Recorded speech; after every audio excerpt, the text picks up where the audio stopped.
ज्योतिरादित्य ने बीजेपी के पुराने नेताओं को घर बैठाया। यशोधरा राजे सिंधिया ने किया सवाल, हमारे पुराने नेता कहां गए? जिन लोगों ने बीजेपी के एमपी को बनाया मजबूत, वो घर बैठने को मजबूर। बीजेपी के पुराने कार्यकर्ता कहां हैं? दिखाई नहीं दे रहे हैं। घर बैठ गए हैं या कहीं और चले गए हैं? ये सब नए चेहरे कहां से आ गए हैं? हैरान और परेशान दिखाई दे रही बीजेपी की ये नेता यशोधरा राजे सिंधिया हैं। यशोधरा मध्य प्रदेश सरकार में मंत्री हैं, गुना से विधायक हैं, रिश्ते में ज्योतिरादित्य सिंधिया की बुआ लगती हैं, लेकिन बुआ भतीजे के रिश्ते ठंडे हैं। मामला संपत्ति का है। यशोधरा ग्वालियर आई हुई थी। ग्वालियर हवाई अड्डे पर विमान से उतरी, बाहर निकली तो बीजेपी के कार्यकर्ताओं ने उन्हें घेर लिया। नारेबाजी शुरू हो गई। यशोधरा ने नारा लगा रहे लोगों पर नजर डाली। सब नए चेहरे दिख रहे थे, कोई ऐसा नहीं दिख रहा था जिसे वो पहचानती हो। जबकि पहले जब यशोधरा ग्वालियर आती थी तो कार्यकर्ताओं की भीड़ में 30 से 40 लोगों का नाम लेकर बुला लेती थी, लेकिन बीजेपी में ज्योतिरादित्य सिंधिया के आने के बाद हालात बदल गए हैं। अब बीजेपी के पुराने कार्यकर्ता उसके मंत्रियों को ही नजर नहीं आ रहे हैं। खुद यशोधरा राजे सिंधिया को सवाल करना पड़ रहा है कि बीजेपी के पुराने कार्यकर्ता कहां चले गए। उनका सवाल ग्वालियर चंबल रीजन में ज्योतिरादित्य सिंधिया के रुतबे की ओर इशारा भी कर रहा है। साथ ही ज्योतिरादित्य सिंधिया की बढ़ती हैसियत से पार्टी के पुराने नेताओं की टीस का आभास भी दे रहा है। ज्योतिरादित्य सिंधिया जब कांग्रेस छोड़कर बीजेपी में शामिल हुए तो उनके समर्थक भी बीजेपी का हिस्सा बन गए।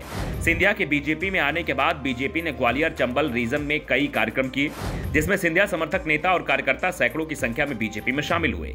ज्योतिरादित्य सिंधिया के चलते ही मध्य प्रदेश में बीजेपी की सरकार बन पाई थी, जिस कारण से उनका कद बीजेपी में इतना बढ़ गया है कि पुराने नेताओं और यहां तक कि मंत्रियों का कद छोटा पड़ रहा है। शिवराज सिंह चौहान की सरकार में ग्वालियर चंबल संभाग से जितने भी मंत्री हैं उसमें एक दो को छोड़ दिया जाए तो अधिकांश सिंधिया समर्थक ही हैं। सिंधिया के चलते ही इस समय एमपी सरकार में मंत्रियों का सबसे बड़ा कोटा ग्वालियर चंबल रीजन को ही मिला हुआ है। सिंधिया की पकड़ सिर्फ ग्वालियर चंबल रीजन में ही नहीं है बल्कि दिल्ली तक है।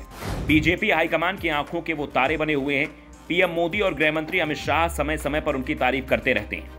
बीजेपी के ऐसे नेता जो शिवराज सिंह चौहान से परेशान रहते हैं वो ज्योतिरादित्य के करीब जा रहे हैं, लेकिन ज्योतिरादित्य की बीजेपी में बढ़ती हैसियत से ग्वालियर चंबल अंचल में पार्टी के पुराने नेताओं की पूछ परख कम हो गई है, जिसके चलते वो खुद को असुरक्षित महसूस करने लगे।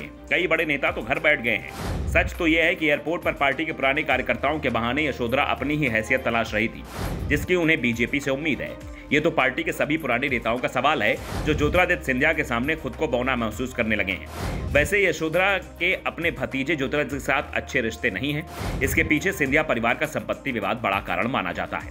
ज्योतिरादित्य के बीजेपी में शामिल होने के बाद रिश्तों में खटास कम होने की उम्मीद जगी थी, लेकिन अब तक इसमें कोई संकेत नहीं मिले हैं। जो परेशानी यशोधरा राजे सिंधिया को है, वैसी ही परेशानी से बजरंग दल के पूर्व अध्यक्ष जयभान सिंह पवैया भी गुजर रहे हैं। जिस सीट से वो विधानसभा चुनाव जीतते रहे हैं अब उस सीट से बीजेपी के विधायक प्रद्युम्न सिंह तोमर हैं। 2018 में प्रद्युम्न ने जब जयभान सिंह पवैया को हरा दिया था, प्रद्युम्न तोमर तब कांग्रेस के टिकट पर चुनाव लड़े थे, लेकिन सिंधिया के साथ 2020 में कांग्रेस से इस्तीफा देकर बीजेपी में आ गए। उपचुनाव में बीजेपी ने प्रद्युम्न को टिकट दिया, वो चुनाव जीत गए और मंत्री बन गए। Bureau report, the Navdarpan news.